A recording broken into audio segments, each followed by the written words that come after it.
Every evening here at the Wagah border, soldiers from India and Pakistan put on a display of showmanship, nationalism, and hostility. "70 years ago, the British drew a line on a map dividing their South Asian empire into two nations. It led to the biggest, most violent migration in human history. 1 million people died. I'm Steve Chow. On this special episode of 101 East, we examine how India and Pakistan were born in blood, sparking the bitter rivalry that continues to this day.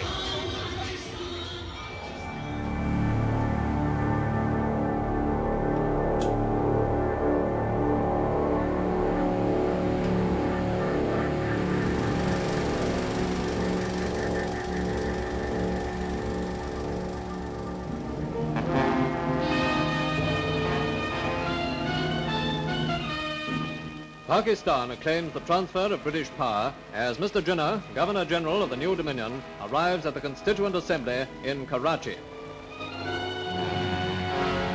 August 1947. A century of British rule over its Indian empire comes to an end. Guests of honor in the Muslim capital were Lord and Lady Mountbatten, carrying out one of their last viceregal duties before the partition of India took effect. The new nation of Pakistan is born. Meanwhile, in Delhi, the stage was set for British rule to give place to the new Dominion of India. A day later, across a newly drawn border, leaders celebrate the birth of the Republic of India.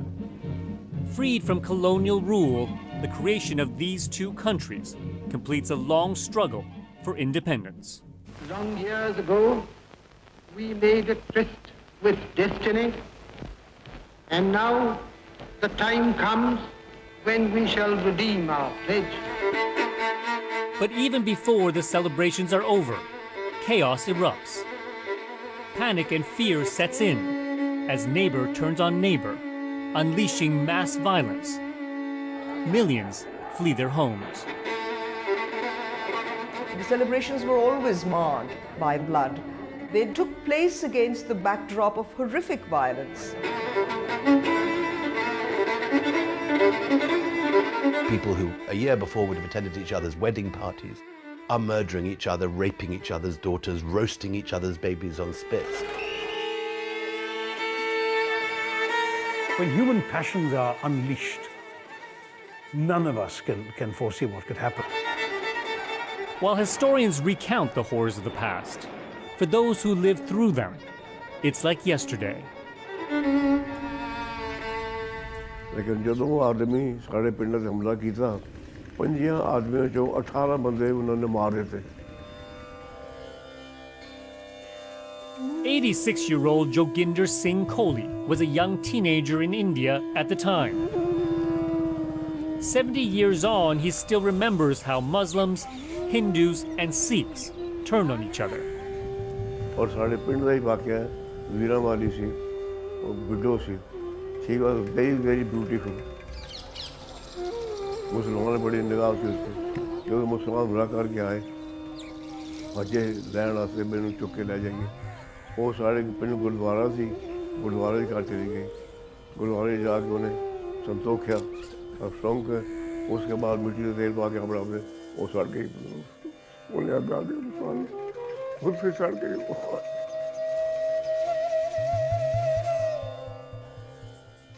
मैं अपनी अखी देखा उस वक्त में बड़ा हुआ उस वक्त में बड़ी लोग असल गल ये कि उस वक्त और ख्याल होना है समझदार कि इंसानियत तो नहीं रही थी हर आदमी गैर हो गया दुष्ट हो गया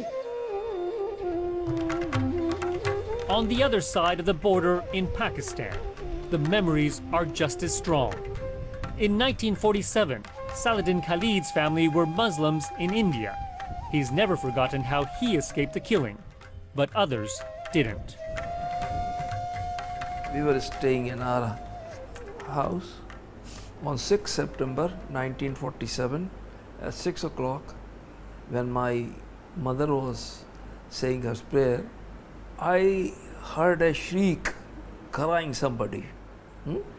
I turned in, I saw a Sikh with a sword in hand coming, and my sister is running. And first they entered the room of my mother, killed her, then they ran toward us. This is the house. Saladin fled his home in fear of his life. When he returned, the horror lay in front of him. When I entered the house, it was just like a, the butcher house, nothing, slaughterhouse.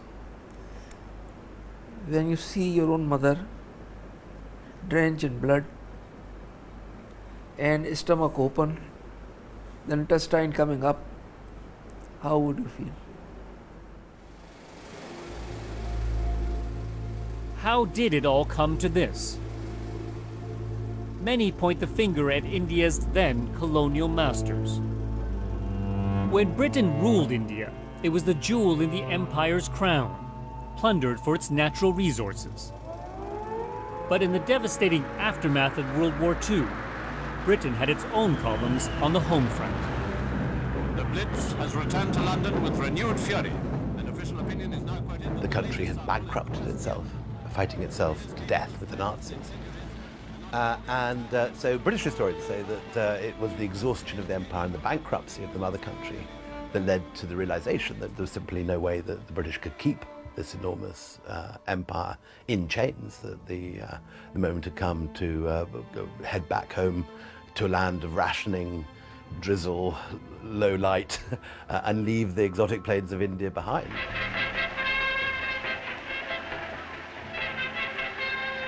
After decades of crushing any movement towards Indian independence, post-war Britain had neither the will nor the might to hold on to its colony. There was massive demonstrations across India, and there was an awareness that the leaders of the freedom struggle could call strikes and protests, which would paralyze the country. Seizing the moment of British weakness, 3 leaders spearheaded the push for independence: Jawaharlal Nehru, Muhammad Ali Jinnah, and Mohandas K. Gandhi. At first, they shared the goal of a free and united India. One country, one people, regardless of religion. Thousands of nationalists crowd the great tent to hear the message of Gandhi, leader of the demands for India's independence. It was Mahatma Gandhi who mobilized the masses, who gave them the language of things like civil disobedience and non-violence, who spoke of the nationalist struggle as a struggle for truth. He gave it a strong moralistic fervor, and he completely inspired the masses to rise up behind him. For Gandhi himself, the lifelong preacher of non-violence. And Gandhi went on fairly quickly to establish himself as the spiritual leader of the Indian National Congress-led freedom struggle. The Indian National Congress was a political party made up of the elite of Hindu and Muslim society. It had been pushing for self-rule since the turn of the 20th century. With Gandhi's mobilization of the masses, the party transformed into a populist movement and attracted new leaders with new ambitions. Men like Jawaharlal Nehru. Nehru was very attracted to Mahatma Gandhi, and Gandhi was very impressed with him. And he was Gandhi's hand-picked protege to lead the sort of political part of the national movement. Gandhi himself never took any political position, didn't want one. And Nehru did everything from leading the Indian National Congress as one of its youngest ever presidents to becoming eventually the first Prime Minister of independent India. And Mr. Nehru presided over the first cabinet meeting. Both Nehru and Gandhi were Hindus, but the third member of the influential trio was a Muslim, Muhammad Ali Jinnah. Muhammad Ali Jinnah was an extremely interesting man, educated, very Anglophile, in fact, culturally far more Anglophile than either Nehru or Gandhi. Always dressed in Western clothes, had Western habits, enjoyed his scotch and his sausages and his ham sandwiches. He wasn't particularly strongly observant Muslim. and a man who was hailed as the ambassador of Hindu-Muslim unity. A lawyer, Jinnah began his political life within the Hindu-dominated Indian National Congress. Later on, he also joined the Muslim League, a group protecting the Muslim minority.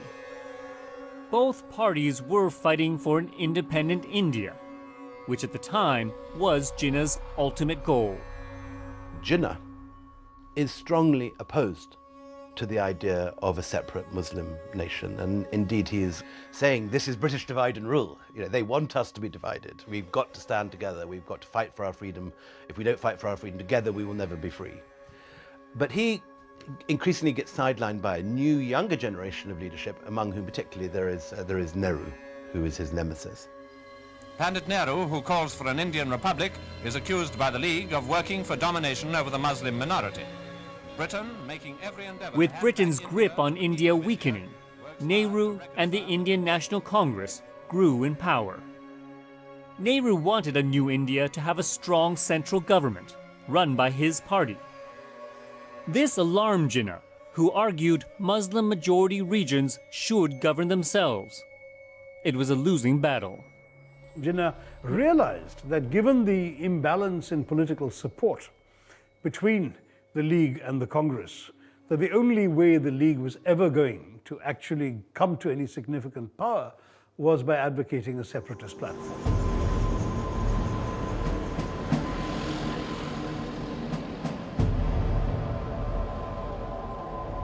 Thousands of kilometers away in London, records reveal deeper insights into the fallout between Jinnah and Nehru. And this is one of the repositories, of which there are a number in the building. At the National Archives, private letters Jinnah sent to British officials shows a relationship beyond repair. At this point, Jinnah is extremely suspicious of the Congress, and he feels that it would be prepared to seize power by force, that it may have infiltrated the Indian National Army, and that he regrets that the Muslim League hadn't organised in the same way.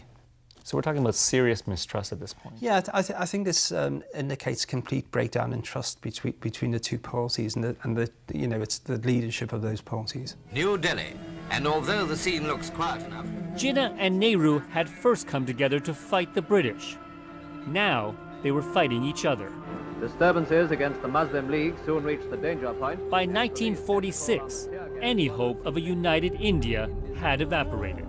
Order was restored, but beneath the surface, enmity between Muslim and Hindu. The breakdown at the top of Indian politics was mirrored on the streets as tensions spilled over into violence. Chaos erupted in major cities. First pictures of the grim ordeal faced by British and Indian troops during the worst riots in the history of Calcutta. Fires raged unchecked in many places, while pitched battles continued between Muslims and Hindus. For Muslims, the fear of being ruled by Hindus convinced them they needed their own separate nation. Even Jinnah, the man once hailed as the symbol of Hindu-Muslim unity, now demanded an independent Pakistan. After a century of British power in India, the empire's hand was finally forced. Charged with overseeing the withdrawal was a decorated royal officer, one who would go down in infamy, Lord Louis Mountbatten. New Delhi airfield and the arrival of the Viceroy designate. Mountbatten is a sort of vaguely comic character looking back, a prancing peacock who loved his robes and costumes, loved to appear as the Viceroy. Not a particularly brilliant man, a man of some charisma, a man of great sort of personal self-worth. He was received by the... I think he, whatever little homework he did was fairly modest. And when he got to India, I think it was a crash course. He started meeting the various leaders, had his own likes and dislikes, inevitably, but very quickly decided that this hot potato had to be dropped as quickly as possible, lest it burn his hands and those of his masters, the English government. Lord and Lady Mountbatten have taken their places on the thrones for the swearing. Mountbatten became Viceroy of India in March 1947. Britain had originally planned to leave India more than a year later, in June 1948. But Mountbatten wasn't going to wait that long. Mountbatten decided to accelerate it even faster, partly because he found his control and the control of the British soldiers over India slipping. And so he accelerated it to August 15, 1947. And with that, a headlong rush into disaster happened, with the British unable and unwilling to prevent some of the horrors that were unfolding before their very eyes. Horrors unleashed by hastily drawn lines on a map. The northwest state of Punjab was home to Hindus, Sikhs, but mostly Muslims. It was split, with one side forming the bulk of Pakistan. In the northeast of India, the state of Bengal was cut in two. The predominantly Muslim eastern half made up another part of Pakistan. Separated by nearly 2,000 kilometers of Indian territory, it would eventually become the independent country of Bangladesh. Was it well thought out? Was it ill thought out? When the British had to draw a line, they pulled in a civil servant who had never been to India before and was sitting in his Cotswold garden when he was told that he had to fly next week to India and divide the country in two. And no one was pleased with the line he drew, inevitably. The stage was set for British rule to give place... In August 1947, as the flags of India and Pakistan were raised, ordinary citizens were left in the dark as to what this meant for them. On the actual day of partition in August, the actual boundary hadn't been announced, so people didn't know whether they were in India or Pakistan, whether they could stay where they'd lived for centuries or whether they'd have to move. And it's only after that people tune into their radios to hear whether they will now be part of Pakistan or India, and everyone is shocked.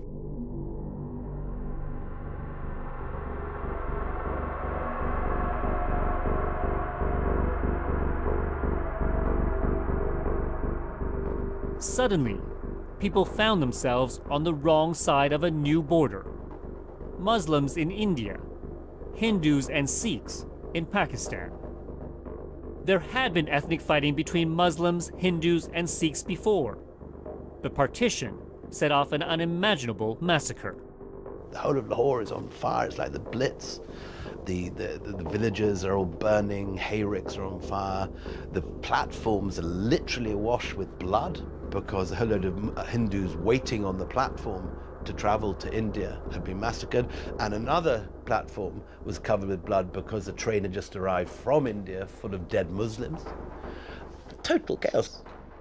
In the rural areas, hideous scenes of pregnant women lying with their bellies ripped open, babies literally roasted on spits. Journalists in 1947 who had covered the opening of the Nazi concentration camps, there were 2 or 3 journalists who'd covered that and then ended up covering partition, and they said that they saw more gruesome things in the Punjab countryside than they ever did in the concentration camps. Margaret Bourne-White, the photographer, writes a graphic description, and she says, I saw Auschwitz, but what I saw in the Punjab was 1,000,000 times worse. At the time, the British estimated 200,000 died in the violence. The consensus today among most historians is that the death toll was at least 1 million. The British had lost control long before partition, and that became clearly evident and visible in 1947, but in a way more terrible than anyone had ever expected. It was a complete and utter mess, total mess. Some suggest that Britain was aware of the impending horrors that would come with dividing up the Indian subcontinent. It was a mess made worse by Britain abandoning its colonies so quickly. In this document, which is a telegram from the Foreign Office to its... Evidence in the National Archives suggests British leaders knew months before that ethnic violence was spiraling dangerously out of control. They say over 10,000 persons have been killed and many more injured over the last 6 months of the previous year. There'd been extensive communal violence. So they actually used the words civil war. Yes, they mentioned here widespread recrudescence amounting almost to an organised and spontaneous civil war. The British were pretty much aware, well through the 40s, that the communities were arming but they didn't want to get involved in what they regarded as the subcontinent's periodic descent into communal frenzy. Gandhi famously goes on hunger strike, begging for peace, and Nehru is weeping and broken. But there are no images, I think, of Mountbatten, head bowed in shame, tears on his cheeks.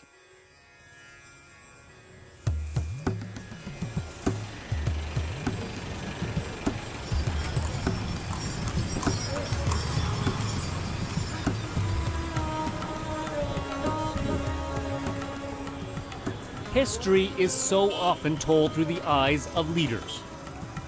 But in Amritsar, India, just 30 kilometers from the border with Pakistan, this old building is being transformed into a new museum, keeping alive the memories of those who suffered the most. Partition is not about the political events that led up to partition.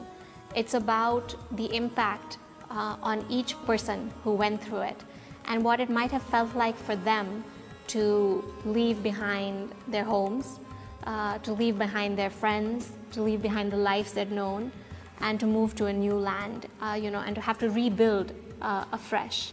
It was less migration of people or partition of assets. It was this collective migration of sorrow.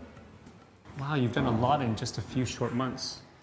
Malika Aluwalia is the driving force behind Amritsar's Partition Museum.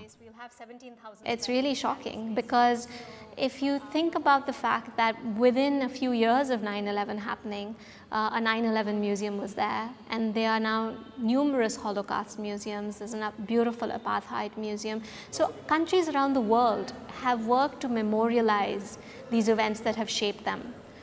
And I think it's very sad that this hasn't happened so far in the subcontinent. And survivors want to tell their stories.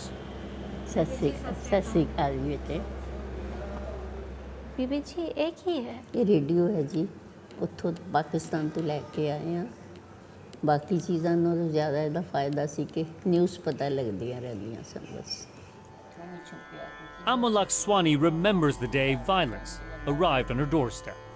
ਉਹਨਾਂ ਦਿਨਾਂ ਜਿਨ੍ਹਾਂ ਦਿਨ disturbance ਸੀ ਨਾ ਇੱਕ ਦਿਨ ਇੱਕਦਮ ਮੇਰੇ ਸਾਡੇ ਉੱਪਰ ਅਸੀਂ ਰਹਿੰਦੇ ਸਾਂ ਥੱਲੇ ਸਾਡਾ ਆਫਿਸ ਸੀ ਮੇਰੇ ਫਾਦਰ ਉੱਪਰ ਆਏ ਘਬਰਾ ਕੇ ਕਿ ਮੌਬ ਆ ਗਿਆ ਸਾਡੀ ਹਲੇ ਘਰ ਤੋਂ ਕਾਫੀ ਦੂਰ ਹੈ ਪਰ ਸੁਣਦੇ ਪਿਆ ਕਿ ਰਸਤੇ 'ਚ ਅੱਗਾਂ ਲਗਾਉਂਦੇ ਆ ਰਹੇ ਨੇ ਲੇਡੀਜ਼ ਚੁੱਕ ਕੇ ਲਿਜਾ ਰਹੇ ਨੇ ਅਤੇ ਉਹ ਬੜੇ ਘਬਰਾਏ ਹੋਏ ਸੀ ਉਹਨਾਂ ਨੇ ਇੱਕਦਮ ਪੈਟਰੋਲ ਦੀ ਬੋਟਲ ਅਤੇ ਮਾਚਿਸ ਮੇਰੀ ਮਦਰ ਨੂੰ ਪਕੜਾ ਦਿੱਤੀ ਕਿ ਦੇਖੋ ਤੁਹਾਨੂੰ ਪਤਾ ਲੱਗਿਆ ਕਿ ਉਹ ਲੋਕ ਆ ਗਏ ਨੇ ਅਸੀਂ ਥੱਲੇ ਨਹੀਂ ਰਹੇ ਦੇਖਣਾ ਆਪਣੀ ਇੱਜ਼ਤ ਖਰਾਬ ਨਾ ਕਰਨਾ ਅਤੇ ਆਪਣੇ 'ਤੇ ਵੀ ਅਤੇ ਆਪਣੀ ਬੇਟੀ 'ਤੇ ਵੀ ਤਾਂ ਪੈਟਰੋਲ ਪਾ ਕੇ ਜਲਾ ਲੈਣਾ ਉਹਨਾਂ ਲੋਕਾਂ ਦੇ ਹੱਥ ਵਿੱਚ It's stories like these the museum's curator is hoping to capture before it's too late. My granddad's 93 now, and we've seen over the last decade so many of his friends leave us, and so there's a realization that within a few years, all these stories will unfortunately be lost. But they are tales not just of horror. They are also of collective kindness, where Muslims, Sikhs, and Hindus protected each other. Malika believes a full recounting of what happened in partition could heal old wounds and dissolve the hatred between Pakistan and India that exists today.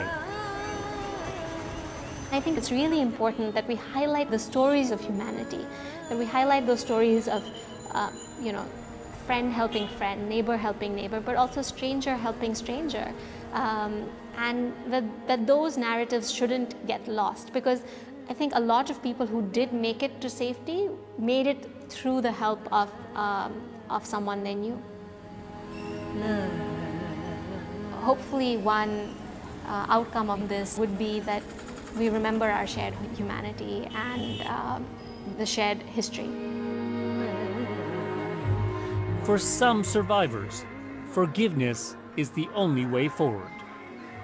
फिर पापा जी कहते हैं अरदास करो ये क्या करो मैं कहता हूँ होश करो वो कहते हैं ये करो कि सच्चे पातशाह जेड़ा दुश्मन मूँह से चढ़ के मूतरे उसका भी बुरा ना हो मेरे सुख बुरा ना हो। मेरी माता हैगे अनपढ़ सन, पाठ बहुत करते सन, लेकिन एक ऐसा पाठ पढ़ना करते सन, सुनना तो ध्यान नाल, बुरे नाल सब बुरा करेंदे, माफ करन कोई सियाणे, बुरे नाल फिर नेकी करनी है गुरु नानक जाओ।